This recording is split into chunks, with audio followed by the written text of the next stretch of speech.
के बाद एक बार फिर आपका स्वागत है। टिकट न मिलने से नाराज खजानदास ने भाजपा को अलविदा कहने का मन बना लिया है। इसके साथ ही खजानदास ने किए भाजपा को लेकर कई बड़े खुलासे और साथ ही बताया कि किसके कहने पर काटा गया उनका टिकट। देवभूमि का चुनावी महासंग्राम, भाजपा कांग्रेस में फिर मचेगा घमासान। क्या मैदान के बाद बसपा का हाथ पहाड़ में ला पाएगा एक नया तूफान? सपा ने भरी है साइकिल में हवा, तो एनसीपी ने करा है घड़ी का सेल रवा। कुर्सी के लड़ाई में उलझी यूकेडी, तो निर्दलियों का शुरू हुआ मिशन विधानसभा। राजनीतिक दलों की कुश्ती लिए हमारा विशेष चुनावी दंगल। इस समय हमारे साथ मौजूद है खजानदास जी, जिन्होंने राजपूत सीट से भाजपा से टिकट की दावेदारी की थी, पर किन्हीं कारणवश इन्हें टिकट नहीं मिल पाई। खजानदास जी, अब कितने समय से बीजेपी में हैं? नमस्कार। सबसे पहले तो मैं आपका हार्दिक अभिनंदन करता हूं, स्वागत करता हूं।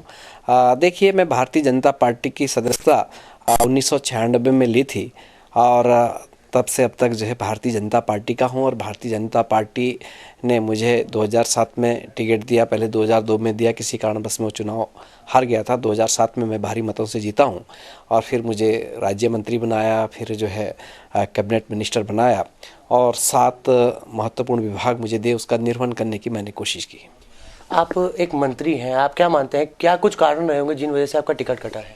देखिए, विशेषकर जिस तरह से जो है मेरे साथ जो अन्याय हुआ, कुल मिलाकर के मैं इस बात को कहना चाहूँगा कि धनोल्टी विधानसभा अब ओपन हुई है, ओपन सीट हुई, सामान्य सीट हुई है। वहाँ पर पहले रिजर्व बहुत पहले से थी, वो 42 साल से वो रिजर्व रही है, क्योंकि वो उत्तरकाशी का एक पार्ट पड़ता था और उत्तरकाशी रिजर्व सीट हुआ करती थी। और उसके बाद जब उत्तराखंड राज्य बना तो फिर वो सीट 10 साल तक और रिजर्व रही है। और मैंने वहाँ की दावेदारी नहीं की, क्योंकि सामान्य कार्यकर्ताओं को भी समय मिलना चाहिए, उनको भी टाइम मिलना चाहिए, क्योंकि उनके अंदर भी एक उत्साह था। और उसके तहत मैंने ये कहा था कि अब राजपुर विधानसभा आरक्षित हो गई और इसके लिए मैंने दावेदारी राजपुर के लिए की थी।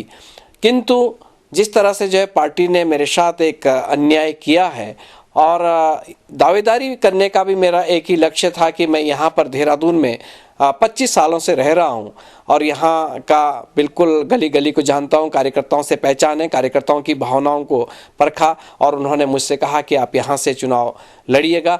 तो इसके तहत मुझे पार्टी ने भी ये निर्देश उस समय दिए थे कि आप काम पे लगें और आपको टिकट जरूर मिलेगा। किंतु मेरे साथ बहुत बड़ा एक भेदभाव हुआ है। मैंने एक संगठन के सिपाही होने के नाते, चाहे भारतीय जनता पार्टी का संगठन के तहत जो निर्देश हुए उसके तहत मैं खड़ा रहा हूँ, चाहे खंडूड़ी जी मुख्यमंत्री बने हो, चाहे निशंक जी मुख्यमंत्री बने हो और चाहे माननीय कोश्यारी जो अध्यक्ष रहे पहले, चाहे उन्होंने मुख्यमंत्री की दावेदारी की हो। मैंने बिल्कुल एक सिपाही के तहत साथ दिया पार्टी का, क्योंकि पार्टी का जो निर्देश हुआ करता था उसका मैंने सम्मान किया। किंतु इन लोगों ने मेरे साथ बहुत बड़ा अन्याय किया और बड़े बड़े लोगों की लड़ाई में मुझे पीस दिया गया, जो कि एक बहुत ही ऐसी बात है कि जिससे बर्दाश्त करना बड़ा मुश्किल सा है। आप कह रहे हैं कि आपने भारतीय जनता पार्टी के लिए इतना कुछ किया है, पर आप क्या मानते हैं कि जब आपका टिकट कटा है तो इसका कहीं ना कहीं कारण गुटबाजी है भाजपा में? देखिए, भारतीय जनता पार्टी में इस तरह का जो है मुझे लगता है कि ये जिस तरह का इनका कलह है उसको मुझे टारगेट बनाया गया है। और एक अनुसूचित जाति का मैं एक ही मंत्री था उस कैबिनेट में और मैंने अपने जो दायित्वों का जो निर्वहन किया है बखूबी किया। एक ईमानदारी के तहत मैंने काम करने की कोशिश की, जितना मुझे नॉलेज था उसके तहत मैंने काम किया। उसके बावजूद मेरे साथ इस तरह का रवैया अपनाया और मुझे ठीक है, अगर पार्टी ने टिकट नहीं देना था और मेरी सीट शिफ्ट होनी थी और शिफ्ट के वजह से मैं पहले ही बता देते तो मुझे लगता है कि इतना बड़ा आघात नहीं पहुंचता। किंतु जिस तरह से मुझे पहले कहा गया कि आप अपनी तैयारी में लग जाओ, आप कैबिनेट मिनिस्टर हैं, आपको टिकट जरूर मिलेगा, और उसके तहत मुझे फिर नकारा गया है, यह दुखद और चिंताजनक विषय है। आप क्या मानते हैं, कभी आप भ्रष्टाचार का इल्जाम था, कुछ ऐसे कारण इन्होंने भाजपा ने देखे जिस वजह से आपको टिकट काट दिया? मैंने विशेषकर ये कहा है कि अगर यदि मेरे पे किसी प्रकार का भ्रष्टाचार या किसी प्रकार का कोई आरोप है तो उस बात को ठीक है सामने आनी चाहिए। पब्लिक, उत्तराखंड की जनता जाने इस बात को, देश की जनता जाने कि क्या ऐसे कारण रहे जिस वजह से मेरे टिकट काटे। मैं हाथ पर हूं इस बात को लेकर के कि मेरा टिकट इन्होंने बिना वजह से, मैं कारण भी जानना चाहा, वो कारण भी मुझे अगर बता देते मैं संतुष्ट हो जाता। किंतु अब मैंने डिसीजन लिया है, मैं चुनाव जरूर लड़ूंगा, 12 तारीख को मैं अपना नामांकन करूंगा, ये मैं कहना चाहूंगा। देखिए, अगर आपको टिकट नहीं मिला है और आप इतने प्रबल दावेदार रहे हैं राजपुर सीट के लिए भी, तो आप क्या मानते हैं इसका कुछ कारण ये निशंक और खंडूरी खेमा भी हो सकता है? देखिए, मुझे लगता है कि एक व्यक्तिगत जो आपस का मामला है वो उसका एक छाप लगाने की जो कोशिश मुझ पे की गई है, ये दुखद और चिंताजनक विषय है। मैं नहीं समझता कि ठीक बात है, मुझे संगठन ने निर्देश दिया, और यहाँ तक कि माननीय बड़े जो हमारे राष्ट्रीय नेतृत्व है उन्होंने निर्देशित किया कि आपके जब जनरल साहब मुख्यमंत्री थे, माननीय खंडूरी जी मुख्यमंत्री थे पूर्व में पहले, तो उस समय भी बिल्कुल जनरल साहब का साथ दिया, बखूबी दिया और बिल्कुल धमाकेदार दिया। और साथ ही साथ जब डिसीजन हमारे शीर्ष नेतृत्व ने लिया कि जनरल साहब नहीं, अब निशंक जी मुख्यमंत्री होंगे, तो मैंने निशंक जी के साथ में खड़े होकर के काम किया, सरकार का भी काम किया, संगठन का भी काम किया। और अब फिर स्थितियां बदली, मुख्यमंत्री जब जनरल खंडूरी जी बने तो मैंने बिल्कुल खंडूरी जी का साथ, यानी कि सरकार का साथ संगठन के निर्देश के अनुसार दिया है। उसके बावजूद नकारा जाता है। मैं नहीं समझ पाता हूं कि ये आपसी लड़ाई का खामियाजा मुझे ही क्यों भुगतना पड़ा। खजानदार जी, आपने मुख्यमंत्री खंडूरी से भी अपनी गुहार लगाई, दिल्ली जाकर भी आपने हाथ पैर हर प्रबल आपने कोशिश की, पर फिर भी आप क्या मानते हैं कि किसी ने आपकी नहीं सुनी भाजपा में? देखिए, भारतीय जनता पार्टी के जो हमारे राष्ट्रीय अध्यक्ष हैं माननीय गडकरी जी, उन्होंने मुझे बुलाया था। आज से 3 दिन पहले मैंने उनके आवास में उनसे मुलाकात की थी, और उनसे पहले ही अगस्त माह में मैं कह चुका था कि मैं धनोल्टी से दावेदारी नहीं करूंगा, वो सामान्य सीट हो गई है, वहाँ पे सामान्य कार्यकर्ता चुनाव लड़ेगा।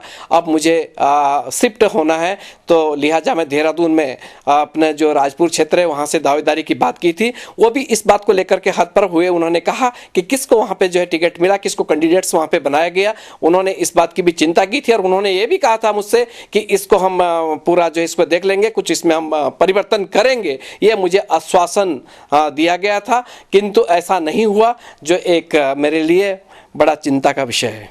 खजानदार जी, आप क्या मानते हैं कि आला कमान ने जो भी सर्वे किया होगा, जो भी उन्होंने रिपोर्ट तैयार की होगी, वो कहीं ना कहीं उसमें कुछ ना कुछ गलती रही होगी या कोई ना कोई कमी जरूर रही होगी? मैं कहना चाहूँगा कि जिस तरह से जो है एक सर्वे किया गया, माननीय गडकरी जी के द्वारा भी एक सर्वे किया गया, राष्ट्रीय नेतृत्व के द्वारा भी सर्वे किया गया, और विभिन्न टीमों के माध्यम से यहाँ भी सर्वे किया गया, उत्तराखंड सरकार ने भी शायद सर्वे किया होगा। उस सर्वे में बखूबी खरा उतरता हूँ, क्योंकि मेरी विधानसभा जिस क्षेत्र में मुझे काम करने का मौका मिला, मैं धनोल्टी विधानसभा में, वहाँ पे मैं नंबर 1 में आया हूँ। किंतु मेरा रिपोर्ट कार्ड भी बिल्कुल जो है किसी भी प्रकार का पॉजिटिव है, कहीं नेगेटिव नहीं है। और इस तरह से जो राजपुर की अगर हम बात करें, तो राजपुर विधानसभा के क्षेत्र में सर्वे के आधार पे भी इन्होंने टिकट नहीं दिया। सर्वे की अगर हम बात करें, तो यहाँ तो मैं एक विशेषकर मैं प्रभारी मंत्री भी रहा हूँ जनपद देहरादून का, और देहरादून का जो चप्पा चप्पा जानता हूँ, गली गली जानता हूँ, और यहाँ के कार्यकर्ताओं से मेरा विशेषकर लगाव भी है। और इसके तहत सर्वे की अगर बात करें, तो सर्वे में भी मेरा नाम था यहाँ पर, परंतु मैं समझ नहीं पा रहा हूँ कि क्या कारण ऐसा रहा होगा। ठीक है, हमारे और भी वरिष्ठ लीडर्स थे, चाहे आदरणीय चमनलाल वाल्मीकि हो, चाहे हमारे पास भगवत प्रसाद मकवाना जी हो, चाहे बबीता सलोत्रा हो, चाहे कटारिया जी हो, और चाहे ये अपने जो है हमारे जो अनुसूचित जाति मोर्चे के यहाँ पे शहर के जो अध्यक्ष हैं वो हो। तो उसके तहत हम लोगों ने कहा था कि जो सर्वे के आधार पे जो आएगा उसको फाइनलाइज करना होगा पार्टी ने, जो इन्होंने मुझे कहा था। किंतु सर्वे को भी एक किनारा करते हुए इन्होंने जो डिसीजन लिया, मैं किसी व्यक्ति का विरोध नहीं करता हूं, कटारिया जी का किसी भी प्रकार का विरोध नहीं करता हूं। मैं विरोध इस बात का करता हूं कि जो पार्टी की गाइडलाइन थी, जो नॉन से पार्टी के, उसके हट करके जो निर्णय लिया गया, ये चिंताजनक विषय है। कटारिया जी को वहां से राजपुर सीट से टिकट मिली, आप क्या मानते हैं कितना सही है ये? देखिए, ये मैं तो कहता हूं कि वो पार्टी के लिहाज से जो उन्होंने पार्टी का एक नॉन गाइडलाइन हम सबको समझाया था, जो पाठ पढ़ाया था, हमको अनुशासन का पाठ पढ़ाया जाता है, किंतु उसमें वो बिल्कुल खरे नहीं उतरे हैं। इसी तरह से जो है ऐसे लोगों को भी टिकट दिया गया जिनका कहीं सर्वे कुछ हुआ नहीं, कुछ लोगों को, ऐसे लोगों को भी टिकट दिया गया। ये चिंताजनक विषय है।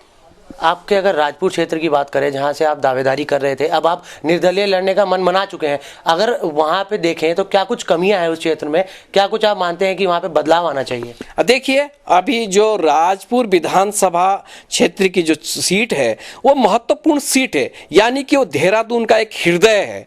वहां पर एक ऐसा क्षेत्र जुड़ा है परिसीमन के तहत। जब परिसीमन हुआ तो हमारा मीन हृदय जो देहरादून का है, वो इस सीट को प्रभावित करता है। यहाँ पे पूरा का पूरा पढ़ा लिखा तबका है, बहुत हाईएस्ट क्लास के लोग यहाँ पर रहते हैं। और वहाँ पर कुछ विकास की जहाँ तक बात है, हमारी गलियाँ हैं, चाहे हमारी 24 बस्तियाँ हैं, उसका विस्तार, उसका किसी तरह से जो है वहाँ के विकास होना बहुत ज़रूरी है। इस बात को लेकर के मैं जब कैबिनेट मिनिस्टर भी था तो भी वहाँ की चिंता की थी। आज आप चक्रत्ता रोड का चौड़ीकरण का जहाँ तक सवाल है, वो भी राजपुर क्षेत्र में आता है, उसको हमने किया है और व्यापारियों को विश्वास में लेकर के, और व्यापारी ने इस बात की सराहना की है। और उसके तहत व्यापारी वर्ग जितना भी है वो सब मेरे साथ जुड़ा हुआ है और उससे मुझे विश्वास मिला था ऐसे लोगों से कि आगामी समय आपको हम अपना जो है प्रत्याशी बनाने के लिए उन्होंने कहा था, किंतु उनकी कही हुई बात को भी नहीं कहीं पे सुना गया। खजानदास जी, आप निर्दलीय लड़ रहे हैं और राजेंद्र कटारिया कमल फूल पे, अब कमल फूल उनका सिंबल है, भाजपा के सिंबल पे वो लड़ रहे हैं, तो आप क्या मानते हैं कि आपको कुछ नुकसान देखने को मिलेगा अगर आप निर्दलीय लड़ रहे हैं और उनको कुछ फायदा देखने को मिलेगा भाजपा से? देखिए, मैं तो अपनी बात करूंगा। उनका नुकसान या जो है जो भी फायदा वो तो उन पे ही निर्भर करता है, वहाँ के जनमानस पे निर्भर करता है, जनता को निर्भर करता है। जनता को किस तरह का प्रतिनिधि चाहिए वो जनता को समझना है, जनता को सोचना है, जनता को वोट करना है। तो इसके आधार पे मैं इतना जरूर कहना चाहूँगा कि मैं सबके पास में जाऊँगा, प्रत्येक क्षेत्र में जाऊँगा, प्रत्येक बस्ती में जाऊँगा, प्रत्येक परिवार से जोड़ने की कोशिश करूँगा, अपनी बात को कहूँगा कि भारतीय जनता पार्टी ने मेरे साथ अन्याय किया है और इसका जो है न्याय आप लोग देंगे। मैं जनता से ही न्याय मांगूंगा। अगर बात करें आपकी विधायक निधि की, जो कुछ आज तक आपके पास आया होगा, तो उसमें से कितना कुछ आपने जनता के लिए लगाया और कितना आपने अपनी उस विधायक निधि से हटके अपने निजी संपत्ति में से लगाया है जनता? देखिए, जनता की अगर हम बात करें तो विधायक निधि तो सरकार का पैसा है, सरकार का पैसा विकास कार्यों में लगता है। तो इसके तहत 9.5 करोड़ के लगभग मैं अपने विधानसभा क्षेत्र में उस पर बिल्कुल पारदर्शिता के तहत काम किया है। चाहे गाँव के सड़कें हों, चाहे खनिजा हो, चाहे अन्य अन्य योजनाएं हों, उसको हमने प्राथमिकता दी है। और मैं अपनी धनोल्टी विधानसभा की अगर बात करूँ, करीबन 2 अरब से भी ऊपर की सड़कें या अन्य कार्य मैंने वहां पे करवाए हैं। और विशेषकर वहां पे 2 डिग्री कॉलेज, 4 वहां पे इंटर कॉलेज और 10 हाई स्कूल वहाँ पे उच्चीकृत किए हैं। ये मेरी प्राथमिकता रही है। एक वहाँ पे जिस तरह से जो है आधुनिक तरीके से बना हुआ एक PWD का निरीक्षण भवन का निर्माण करवाया है। ये इस तरह के ऐतिहासिक कार्य उस विधानसभा में करवाए हैं। एक लालूर पट्टी पंपिंग पेयजल योजना जिसकी लागत करीबन 15 करोड़ रुपए की है, उसकी शुरुआत हमने वहाँ पे की, क्योंकि वहाँ पे 1980 से लेकर के डिमांड चले आ रही थी कि इस पट्टी में पेयजल की बड़ी किल्लत है। वहाँ पे जो है शासन के द्वारा बाकायदा खच्चरों के द्वारा और टैंकरों के माध्यम से पानी भेजा जाता था। आज वो योजना हमने स्वीकृत करवाई, उसका काम भी चालू हो गया। उससे वहाँ की जनता में काफ़ी बड़ा संतोष है। ऐसी स्थिति में मैंने जो है वहाँ पे जो है काम करवाए हैं और उसका फायदा जरूर मिलना चाहिए। अगर बात करें अन्य पार्टियों की, तो आप निर्दलीय लड़के उनको किस स्तर की टक्कर देने की तैयारी में हैं? देखिए, अन्य पार्टी के लिए मैं हर तरह के टक्कर देने के लिए तैयार हूं। कोई भी आ जाए, कोई भी हो, परंतु मैं अपना एक स्वाभिमान है और स्वाभिमान के साथ मुझे इस तरह से जो है नकारने की जो कोशिश की, ये दुखद अंत है। अगर बात करें आपको वोट देने की, तो जनता इस बार आपको क्या कुछ सोचकर वोट करेगी? क्या कुछ कारण आप मानते हैं कि जनता को उन कारणों को सोचकर आपको वोट करना चाहिए? देखिए, कारण की अगर हम बात करें तो मैं आपदा मंत्रालय यानी कि आपदा प्रबंधन मंत्रालय मेरे पास रहा है। और 19 जब अभी 2010 में दैविक आपदा ने पूरे उत्तराखंड को झकझोर दिया था और यहाँ पे जन हानि हुई है, पशु हानि हुई है, सरकारी परिसंपत्तियों को नुकसान पहुँचा है, बहुत ज़्यादा यहाँ पे उस समय हालात बिगड़े हैं। ऐसी स्थिति को हमने बाकायदा उसको संभाला है, बाकायदा लोगों के बीच में गए हैं, जहाँ जहाँ बहुत बड़ा नुकसान हुआ वहाँ पे गए हैं। इस बात को प्रदेश की जनता जानती है और वो जानते हैं कि इस व्यक्ति के अंदर काम करने की क्षमता कितनी है। उसके आधार पे मुझे लोग वोट देंगे। अब आप निर्दलीय लड़ रहे हैं, नामांकन की भी आपने तैयारी कर ली है, तो आप क्या मानते हैं कि आप भाजपा से नहीं लड़ रहे हैं, तो भाजपा के वोट बैंक पे क्या कुछ प्रभाव देखते हैं आप? देखिए, वोट बैंक की जहां तक बात है, भारतीय जनता पार्टी का हो चाहे कांग्रेस पार्टी का हो, उनका अपना एक वोट बैंक है। किंतु मुझे उम्मीद है कि वहाँ पर मेरे काम को देखते हुए वो मुझे जरूर, चाहे वो भारतीय जनता पार्टी से हो, चाहे कांग्रेस पार्टी से हो, चाहे अन्य पार्टियों से, मुझे उनका सपोर्ट मिलेगा, ये मुझे विश्वास है। अच्छा, अगर आने वाले समय में की बात करें तो आने वाले समय में आप कोई दूसरी पार्टी भी ज्वाइन कर सकते हैं? देखिए, आने वाले समय में ऐसा तो कुछ नहीं है। अभी मेरा इस प्रकार का मन कहीं पर भी नहीं है।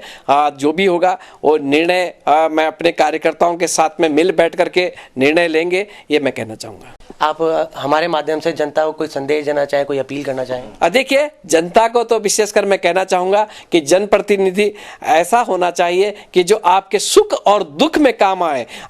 दुखद घड़ी में जो काम होता है वही अपना होता है, और ऐसे प्रतिनिधि को आप चुने जो आपकी भावनाओं को समझे और आपके क्षेत्र के विकास के लिए तीव्रता से आपके साथ खड़ा हो, ऐसे व्यक्ति को चुने। यही मैं जनता से कहना चाहूंगा। आपका बहुत बहुत धन्यवाद, आपने हमें समय दिया। तो ये थे खजानदास जी जिनको राजपुर से भाजपा से टिकट नहीं मिला, पर वो निर्दलीय लड़ने की पूरी तैयारी कर चुके हैं, और वो कहते हैं कि अगर मैं निर्दलीय लड़ता हूं और जीतता हूं तो राजपुर का मैं पूर्ण रूप से विकास करूंगा।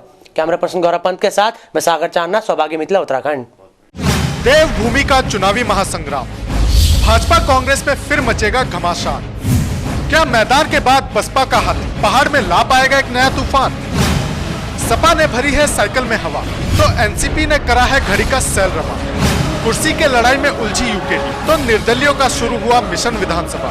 राजनीतिक दलों की कुश्ती लिए हमारा विशेष चुनावी दंगल।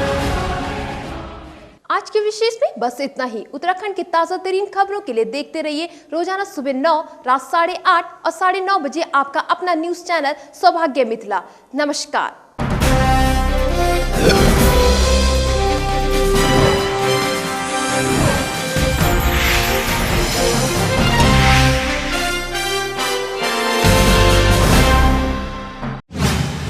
बोल जनता बोल देगा आपके सवालों को आवाज। शुरू करो। लड़ेगा आपके हक की लड़ाई। जारी करो। टूटती उम्मीदों का बनेगा सहारा। सरकार के दर तक पहुंचाएगा आपकी फरियाद। कब तक रहोगे खामोश? कब तक सहोगे जुल्मों सितम? अब आ गया है वक्त कुछ कर दिखाने का। बोल जनता बोल, देखिए रात 9:30 बजे सिर्फ सौभाग्य मिथिला पर।